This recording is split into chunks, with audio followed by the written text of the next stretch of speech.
Hello, and welcome back to the World of Wysteria. This afternoon, I will be reading Chapter 28, which will be presented in two parts. Wysteria, Chapter 28. As Will wandered through the grounds in front of his castle, waiting for Emily to arrive, the sound of the waterfall caught his attention. It seemed different today, smoother, more pleasant. Mellifluous, he said, allowing the honeyed word to roll from his tongue. Called by its melody, he walked to the edge of the gorge, where he stood, watching the water cascade down into the canyon. Where does it come from? He began wondering. For a huge volume of water perpetually spilled from the top of the cliff. As far as he knew, it never rained in Wysteria. And without rain or snow, how could one account for this? Need it be accounted for, other than to satisfy his orderly mind? Of course, it was also logical to ask, where did all the water go after it flowed out of sight? If he followed the river, would it eventually empty into a great ocean? Or could he chase it forever? It's up to me, I suppose. Staring down into the pool beneath the falls, Will began to think about the water goddess who embodied these waters, recalling her delicate, ethereal beauty, and wondering if she would ever appear to him again in that guise. As these thoughts ran through his mind, he saw a silvery shape forming below the surface of the water. But then, a subtle tremor and the aroma of lilacs broke the hypnotic spell under which he was beginning to fall. Will turned and called his sweetheart's name, and a moment later, she appeared, emerging from the trees. "Hey there," said Emily, crossing the lawn. "Good morning," he said. After greeting him with a hug, she peered over the edge of the chasm.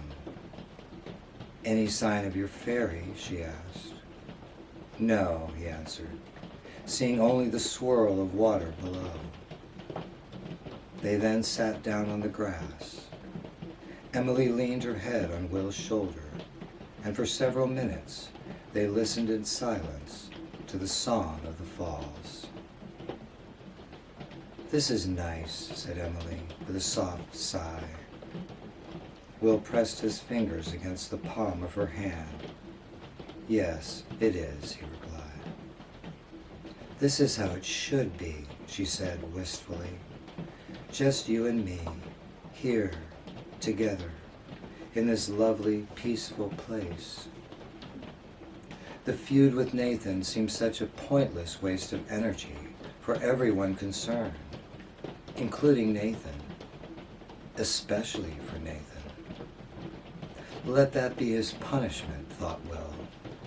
Let him choke on his own anger and frustration. He and Emily would spend their time happily playing together, enjoying their lives in a beautiful world. "Yes, it should be. And it is," he said, putting his arm around her. "We are here, with each other." Emily turned her head and kissed him on the cheek. "Yes, we are. I just wish Nathan hadn't started this stupid game." "We'll just refuse to play with him," Will told her. "He may not give us a choice." "In that case, we'll win," he pronounced. Will stood and helped Emily to her feet. "Now, speaking of games," he said, determined to banish all discord from their minds, "what extraordinary physical feats shall we attempt today?"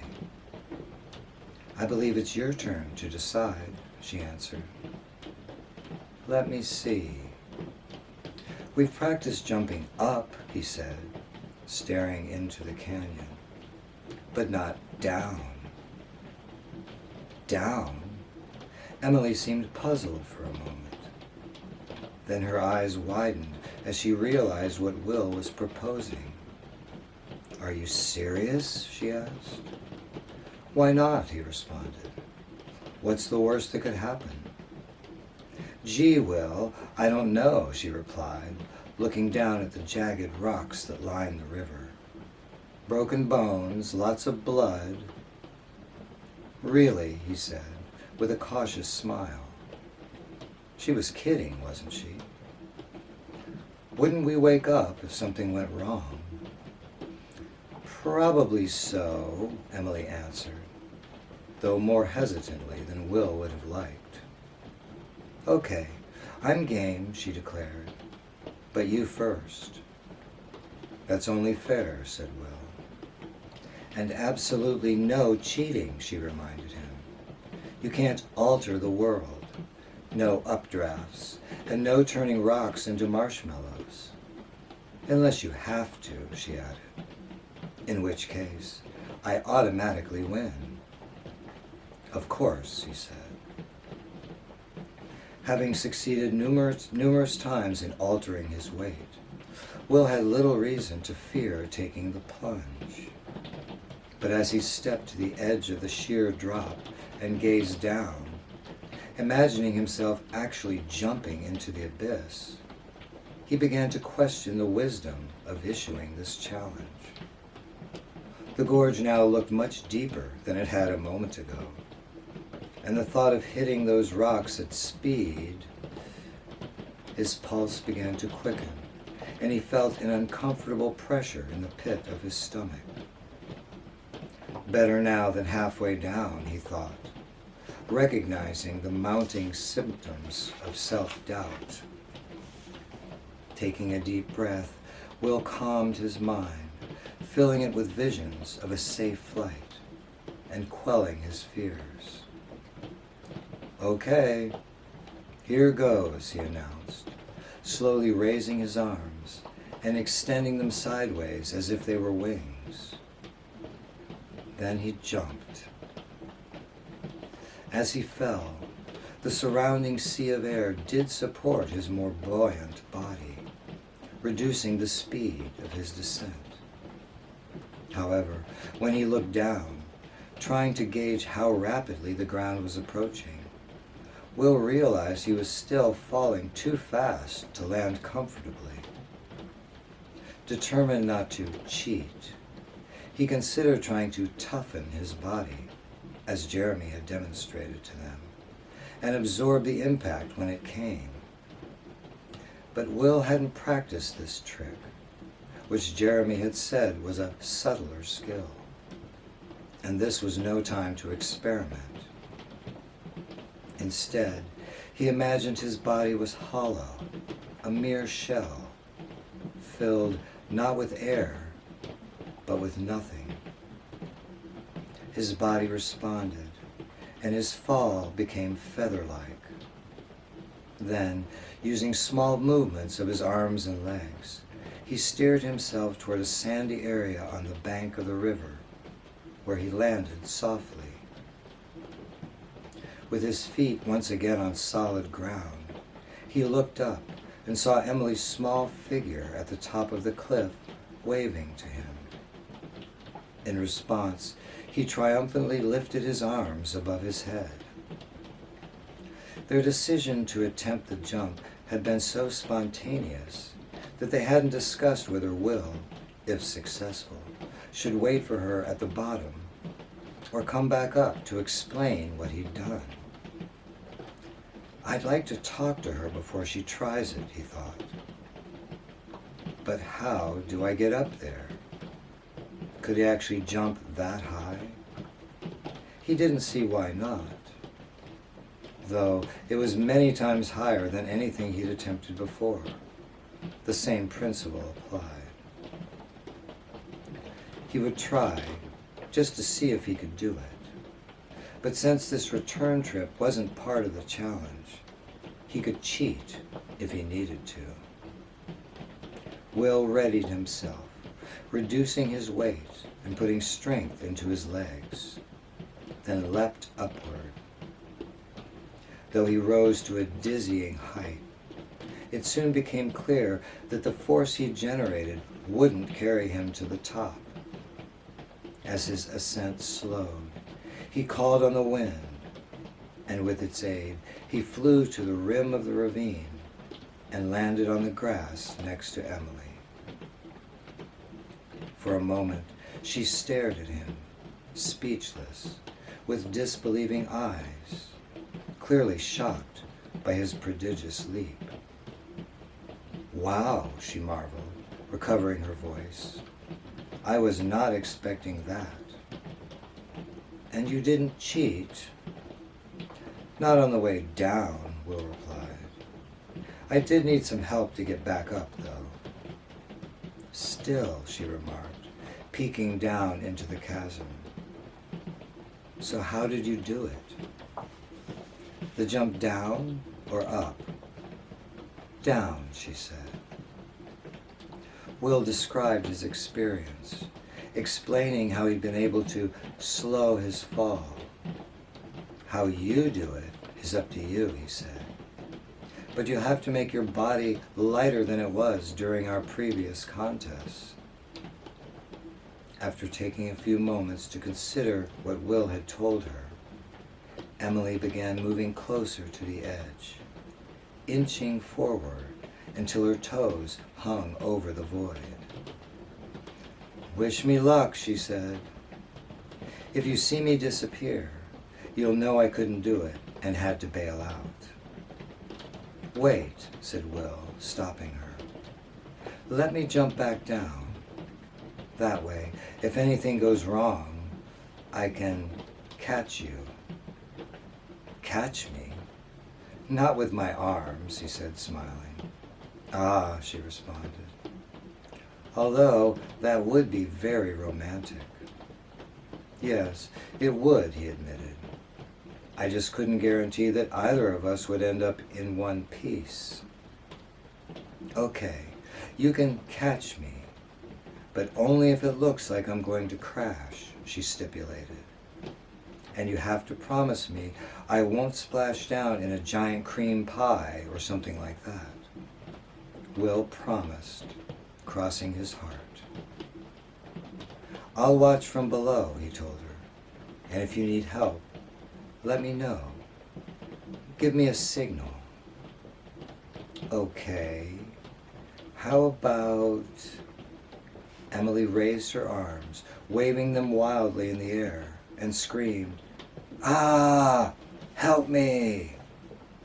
"Good," he said, laughing. "I think I can remember that."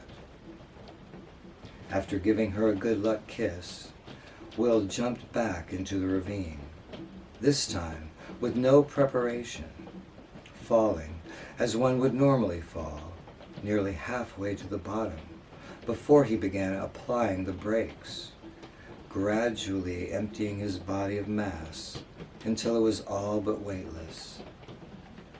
He then floated gently to the ground, landing next to the river a short distance from the falls. It was now Emily's turn. As Will waited below, she began swinging her arms slowly back and forth in increasingly longer arcs. Then she threw herself forward over the edge. From where he stood, it was hard to tell how fast she was falling. He watched anxiously, trying to assess her speed, ready to break her fall if it became necessary. Soon, to his relief, he saw that she was descending slowly enough to land safely without his help. Although she seemed to be on a course that would carry her into the river. Emily appeared to realize this as well. She began paddling her arms and kicking her legs, as if swimming through the air, scrambling to direct herself toward the bank. "Are you okay?" he yelled at her. A slight puff of wind could easily nudge her out of harm's way. but Will didn't want to intervene unless there was no choice. "I think so," she shouted back, slowly drifting in his direction. Emily did manage to avoid the rapids, landing instead on the shore of a shallow eddy pool a short distance from him.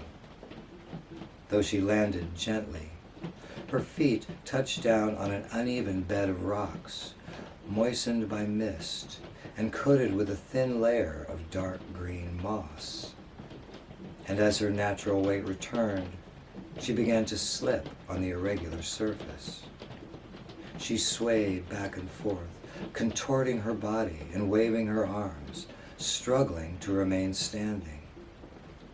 But despite her valiant efforts, she finally lost her footing and fell backwards into the pool. Emily squealed as she hit the water, seat first. Since the pool was less than a foot deep and circulated slowly, she was in no danger of drowning or being swept into the river. But the water was chilly, and she was soaked. Will couldn't help laughing. "Brava!" he cried. "I meant to do that," she calmly declared, leaning back on her elbows. "Oh, I know," said Will, as he walked to the pool. "And I really liked the cute little dance you did on the rocks." "Did you? It's something I've been working on," she muttered. Mindful of the slippery ground, Will carefully stepped to the edge of the water, then leaned forward and offered Emily his hand. "Are you done playing mermaid?" he asked. She took his hand with both of hers and grinned. "No," she answered, with an impish look in her eye. Will realized where this was heading and tried to shake his arm loose, but Emily held on. "Why, look, I've captured a handsome sailor," she said. "Come join me in my watery domain." Emily then leaned her weight back and yanked on his arm. Will fought to stay upright, but the slick rocks offered no traction. He lost his balance and fell forward, landing on his side in the water next to her. Thoroughly drenched, he sat up and glared at Emily, who burst into laughter. "Sorry," she said. "Are you really?" he asked, raising an eyebrow. "Well, no," she confessed. Will leaned over and kissed her on the lips. "I didn't think so," he said. Then, with a vigorous shake of his head, he sent a spray of water from his wet hair into her face. "Okay, we're even," she said, wiping her eyes with her sleeve. Hardly. You were already wet, dear." "Irrelevant," she replied. Emily then stood up and, smiling angelically, extended her hand. For a second, he considered pulling her back down into the water, truly evening the score in his estimation. He decided, instead, to accept her reckoning, unfair though it seemed to him.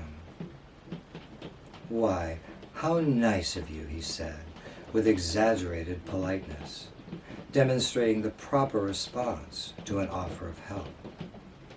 He took hold of her hand, pulled himself to his feet, and nodded graciously. "Thank you for helping me up, sweetheart. I love you so much."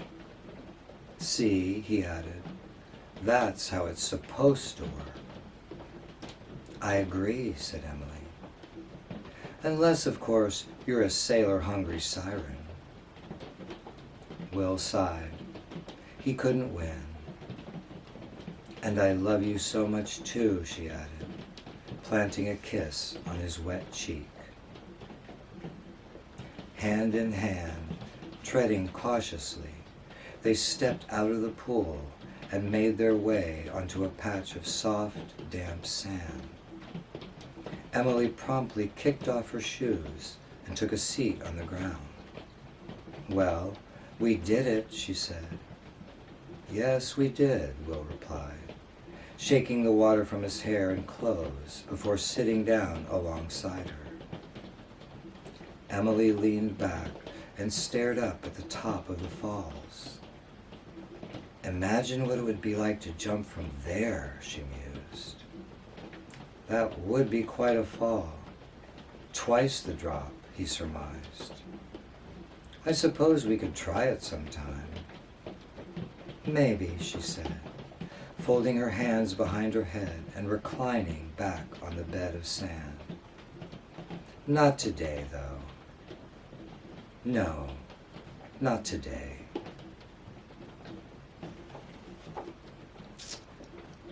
And that concludes part 1, and we will return shortly with part 2.